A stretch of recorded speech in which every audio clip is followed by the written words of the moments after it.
Me da mucho gusto saludar esta mañana a José Antonio Quesada. Él es el presidente del Comité del Colegio Nacional de Consejeros Profesionales Independientes de Empresas. Estimado José Antonio, ¿cómo estás?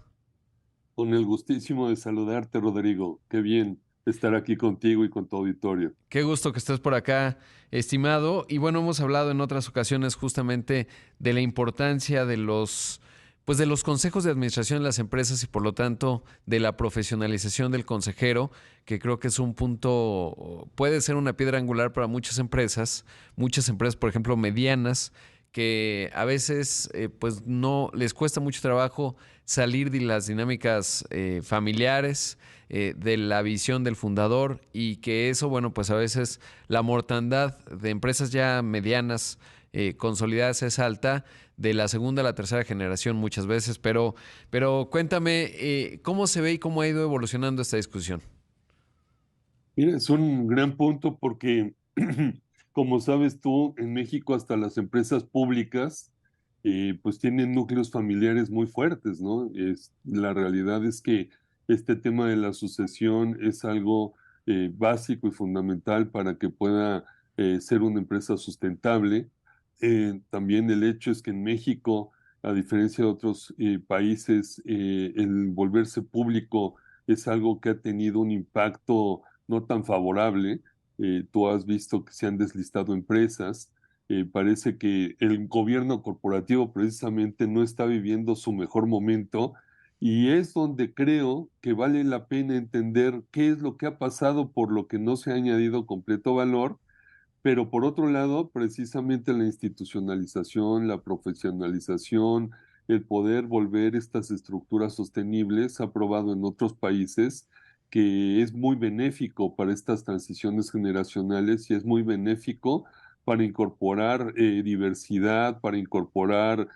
temas que no son propios de los consejos hoy día porque manejan lo que llaman ellos los hard skills, y los soft skills o life skills que le llaman, que traen todos los temas ESGs, pues tienen un valor para el negocio. O sea, no es tanto, es una moda o una situación de coyuntura, sino que efectivamente el incorporar a mujeres, el incorporar la diversidad, pues esto aporta un valor para que la empresa económicamente sea mucho más rentable y mucho más sostenible. Hemos discutido tú y yo en algún momento también el mito o la realidad de la incorporación de la mujer. Y en esto tenemos muchas estadísticas donde, pues, primero en México no hemos avanzado en la materia de modificar la Ujú. ley en este capítulo, pero también es un tema donde incorporar una sola mujer en el consejo, pues no va a cambiarte la dinámica. Tiene que haber ahí un tratamiento muy especializado de la incorporación de la diversidad. Y segundo, en otros países, pues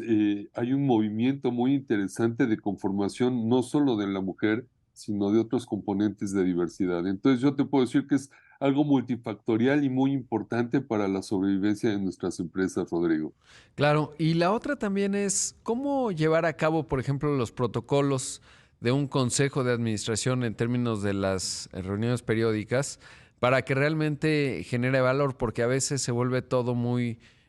protocolario justamente y a partir de ahí se vuelve muy complicado que realmente asomen ideas distintas, que el marco fiduciario, digamos, o prudencial que pueden tener los consejos se exprese, pero también la otra parte que es que no solo sea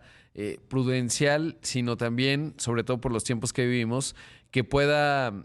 tener nueva luz, digamos, en términos de pues más innovación o por lo menos entender un panorama muy dinámico y que a veces parecería que se vuelven eventos o bueno, reuniones que más bien cumplen con un protocolo, pero en donde es difícil que realmente haya un diálogo rico o no sé cuál es la experiencia que ustedes tienen en esa óptica en el colegio. Qué bien que lo tocas, Rodrigo, porque efectivamente tenemos varios estudios, uno muy reciente de la Universidad de los Andes que hizo con varias universidades en Latinoamérica, y este en particular es sobre la adopción de los ASGs, pero se puede aplicar yo creo que perfectamente bien igual al protocolo familiar, donde pues obviamente se muestra un rezago en la región por parte de los distintos consejos en la adopción de los temas de ASG, Pero cuando se pregunta cómo se va a enfrentar este reto en los siguientes años, en el mediano y largo plazo, te das cuenta de que en México vemos este punto como un tema más de mitigación, un tema más de, pues cumplo y voy y con la ola y como va solicitándome la institución financiera o los distintos, los third parties, pues yo lo voy haciendo y lo voy documentando, pero no es un tema que se haga en el consejo intrínseco para modificar las estructuras de la empresa y que sea sostenible en el largo plazo, modificando su quehacer transformacional, que sí se ve en otras regiones de Latinoamérica, donde lo ven como una puerta de innovación y de desarrollo. Entonces, yo lo que te podría decir es que en el protocolo también nos pasa algo así. Llega el dueño de la empresa a cierta edad, en esa edad se da cuenta de que quizá en 10 años ya no va a estar ahí, hace una reflexión de lo que tiene que hacer, más por presión familiar que les dicen, oye, te enfermas o tienes una situación y no puedes conducir la empresa y se ve más obligado a instrumentarlo, pero no necesariamente con esa visión transformacional, con esa visión de agregarle valor y sobre todo en un mundo tan complicado, tan complejo, tan cambiante, donde debiera de ser parte precisamente de un ejercicio de planeación estratégica y de un ejercicio de innovación, como tú lo acabas de decir, para que sea algo virtuoso para la empresa y la pueda llevar a un mejor equilibrio, un mejor desarrollo en los siguientes años. Ustedes, por cierto, van a tener un evento en los próximos días justamente para tener y muchas reflexiones. Y sabes qué me hacías pensar ahora que te escuchaba, José Antonio. Evidentemente, como mucho estoy leyendo esta biografía de Elon Musk, ¿no? Que tiene estas tres empresas muy grandes, Tesla, SpaceX y varias más. Pero pensaba que incluso desde el punto de vista de comunicación, ahora el fin de semana decía, bueno, si le pasa algo a este sujeto, que ojalá no, obviamente, de repente está en un gran problema. ¿Por qué? Porque la cara más visible de estas empresas que son muy grandes, Tesla es la más grande automotriz en valor de capitalización de mercado, no está muy claro cuál es el plan de sucesión y por lo tanto todo depende de él, ¿no? Y uno pensaría en una empresa tan sofisticada, innovadora y lo que uno quiera, seguramente tiene su gobierno corporativo, pero qué importante también es ir a dar señales externas en términos de que se reparten las responsabilidades, porque de otra forma, ahora lo mencionabas, cuando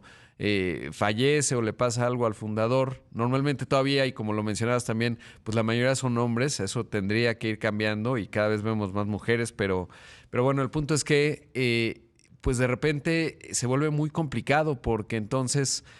pues no había una construcción, digamos, de responsabilidades y la empresa puede sufrir un golpe importante de incertidumbre vinculado a esta falta de ir construyendo, digamos, incluso desde la comunicación hacia afuera y hacia adentro, pues a los posibles sucesores, ¿no? El saber que hay alguien capaz, digamos, que puede tomar el mando en alguna situación fortuita. Esto que mencionas, tú sabes que yo vengo del mundo de las finanzas, es crucial porque realmente aquí lo que tiene que demostrar la empresa es el valor intrínseco de la empresa, el valor en las estructuras, el valor desarrollado y no que es la orquesta de un solo hombre. Desafortunadamente, pues por distintas razones, y tú acabas de citar un caso excepcional porque es una empresa, una mega empresa, pero que aún depende de la visión estratégica de un solo hombre, eso debiera de estar traducido en una estructura, en un comité de innovación, en una forma como pasó con Steve Jobs y Apple, ¿no? La Exacto. realidad es que pudieron dar el salto afortunadamente y eso es porque se agregó talento en esa línea y yo creo que eso es lo que tienen que hacer nuestras empresas y fíjate que nosotros estamos muy preocupados porque tenemos todo este tema del nearshoring y lo que menos quisiéramos para nuestro país es que llegaran las empresas, pudieran tener una base de estructura económica muy favorable, pudieran tener una posición de venta por la geografía afortunada, pero después de pasada la moda en 20 años se fueran y no Claro, hubiéramos desarrollado las cadenas de suministro adecuadas, el talento nacional para poder continuar con una industria propia. Entonces, claro. todos esos temas son los que tendríamos que estar viendo y para